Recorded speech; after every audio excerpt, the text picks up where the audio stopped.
రక్తస్రావ రోగంతో బాధపడుతుందంట ఈ స్త్రీ. 1 సంవత్సరం 2 సంవత్సరాల 12 ఏళ్ల నుంచి ఈ జబ్బుతో బాధపడుతుంది.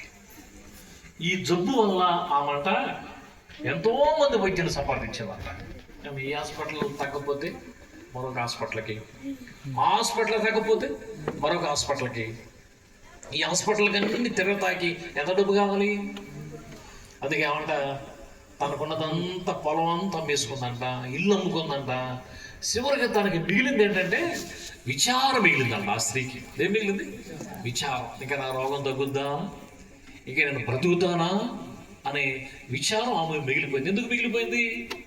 అనేక మంది వైద్యం సంప్రదించింది. ఎంతమంది దగ్గరికి వెళ్ళినా వ్యాధికి నివారణ లేదు. ఆమె జీవితంలో నెమ్మది లేదు, శాంతి లేదు. చివరికి ఆమెకి ఏం మిగిలిందంటే విచారం మిగిలింది. ఏం మిగిలింది? విచారం. అలాంటి సమయంలో ఆ ప్రాంతానికంటే యేసుప్రభు వచ్చాడంట. ఆ ప్రాంతానికి ఎవరు వచ్చారు? యేసుప్రభు వచ్చాడు. అప్పుడు అంటే తన మనసులో ఒక తీర్మానం చేసుకుంది. ఏంటంటే యేసుప్రభు కుంటోళ్ళ కాళ్ళు ఇస్తున్నాను కదా, గుడ్డివారు చూపిస్తున్నాను కదా, సరిపోయిన చవాలను ఆయన లేపుతున్నాను కదా, నేను కూడా వెళ్ళి ఆయన వస్త్రాన్ని ముట్టుకుంటే బాగుపడతాను అనుకున్నాడు తన మనసు. ఎవరికొంది? నేను కూడా వెళ్ళి యేసయ్య వస్త్రాన్ని ముట్టుకుంటే బాగుపడతాను అనుకుంది, విశ్వసించింది, నమ్మింది, జనసమూహం ప్రవేశించింది, యేసు వస్త్రాన్ని ముట్టుకుంది. ఎప్పుడైతే యేసు వస్త్రాన్ని ముట్టుకుందో ఆమెకు అర్థమైపోయిందంట, ఆమె వ్యాధి నివారణ అయిపోయింది. అర్థమైపోయింది. అంటే యేసు ప్రభువులో ఉన్న ప్రభావము ఆమెలోకి వెళ్ళిపోయింది. వెంటనే రక్తధార కట్టేసింది. నాకు అర్థమైపోయింది, దేవుడు నాకు స్వస్థత ఇచ్చాడు, అర్థమైపోయింది. అయితే ఆ సమయంలో యేసుప్రభు అంటాడు, ఈ స్త్రీ ఏం చెప్పుద్దో అని నన్ను ఎవరు ముట్టారు అంటాడు జనసమూహంలో. అప్పుడు ఈ స్త్రీ అంటది, ప్రభువా నేనేనయ్యా నిన్ను ముట్టాను అంటది. అప్పుడు యేసుప్రభు అంటాడు, అమ్మా నువ్వు సమాధానంగా దానిపై పొమ్ము అంటాడు. ఆ స్త్రీతో యేసుప్రభు అంటాడు, నువ్వు సమాధానంగా దానిపై పొమ్మ అంటాడు. అంటే అప్పటి వరకు ఆమె జీవితానికి ఏమీ లేదు. 12 సంవత్సరాలు బట్టి తిరగని హాస్పిటల్ లేని సమయంలో, డబ్బంతా అయిపోయిన పరిస్థితుల్లో, విచారంతో, దుఃఖంతో, ఏడుపుతో ఉన్న స్త్రీ జీవితానికి యేసుప్రభు ఏమిచ్చాడు? సమాధానం ఇచ్చాడు. కాబట్టి ఈ రాత్రి యేసు ప్రభు దగ్గరికి వచ్చి యేసు ప్రభువునందు మన విశ్వాసం ఉంచితే ఆయన మనకి సమాధానాన్ని ఇస్తాడు. ఏమిస్తాడు? మనకి శాంతిని మనకిస్తాడు, నెమ్మది మనకిస్తాడు. అమెరికా దేశంలో ఒక వ్యక్తి కనపడతాడు మనకి, బహు డ్యాన్సరు, పాటగాడు. ఆయన పేరు మైకిల్ జాన్సన్ ఆయన పేరు. ఆయనకి అమెరికా దేశంలో 3000 ఎకరం భూమి ఉందంట. ఆయన ఎంత భూమి? 3000 ఎకరం భూమి. ఆ 3000 ఎకరం భూమిలో ఆయన కట్టుకున్న బిల్డింగ్ అంట మన భారతదేశంలో అంబానీ కూడా లేదంట. మన అంబానీ బిల్డింగ్ ఎంత ఎవరైనా చెప్తారా? మన భారతదేశంలో అంబానీ గారు బిల్డింగ్ కట్టాడు, 9,000 కోట్లతో కట్టాడు. ఎన్ని కోట్లు? 9,000 కోట్లతో బిల్డింగ్ కట్టాడు. ఆయన ఉన్న నివాసం అంతకంటే గొప్ప నివాసం కట్టాడు ఎవరు? Michael Johnson. ఆ భూధనవంతుడు, 3,000 విశాలమైన భూమి. ఆయనకి 2 మగపిల్లలు, ఒక ఆడపిల్ల. బహు పేరుంది, పాప్ సింగరు, మంచి పేరుంది, మంచి అభిమానులు ఉన్నారు ఆయనకి. ఆ ఇంట్లో అతనికి ఏం జరుగుద్దని ఆందోళనతో ఈ నిన్న వైద్యులు పెట్టుకోవడం, గదంతా వైద్యులేనంటారు, డాక్టర్లే తన దగ్గర ఉండేది. ఎంతమంది? ఒక గది నుండి ఎవరు ఉంటారు? డాక్టర్లు. తనకు కావాల్సిన పరికరం అంతా తన ఇంట్లో ఉంది.